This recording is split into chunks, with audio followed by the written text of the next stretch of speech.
So when I started the business, I actually started in the laundry cupboard, and that was too small, but I had to start somewhere. And so I went from there to the office, but I was still cutting out in the dining room, and that wasn't working with 2 young children and glitter everywhere. So the next step was to get the caravan, and that's really changed things up. And I've got enough space in there to have a full-size cutting board, and I've got an ironing board set up, and my machines are sitting there, and so I can just go out there and create.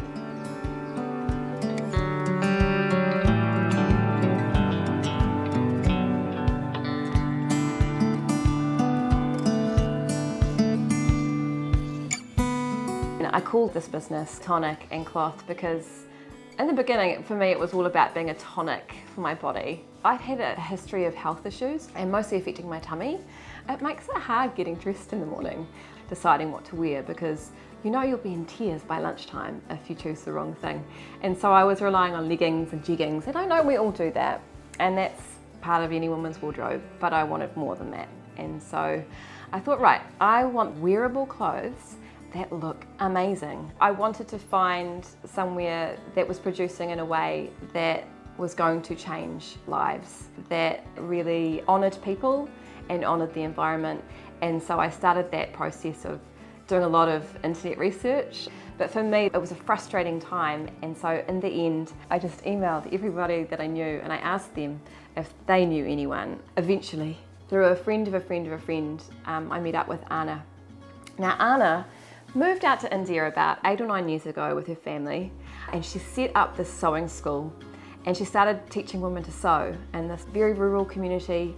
A lot of poverty there, not a lot of work, and not a lot of opportunity for women to be upskilled and to be empowered. So Anna's been doing that for a while, and in the meantime set up a production house, employing some of those women who were uber talented. That's the production house that's doing the summer collection of Tonic and Cloth and further collections as well.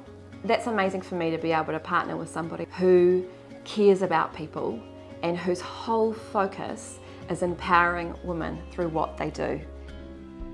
Right from the beginning, I have loved working with natural fibres. They're breathable, they're just beautiful.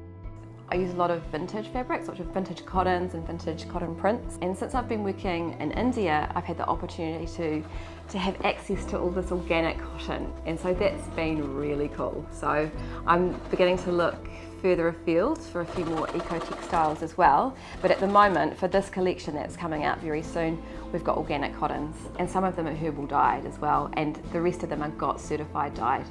So that's cool. It's like a tick for the planet. I think it's a tick for the women who are going to wear it. And obviously it's a tick for the women that are working with it as well. And so I love that I get to produce beautiful clothes that are wearable all day, that are getting made by women whose lives are being changed through making them. So that's cool. Like when people buy from me, which they'll be able to do in just a few weeks, they're going to change women's lives and buy something beautiful and feel amazing in what they're wearing at the same time.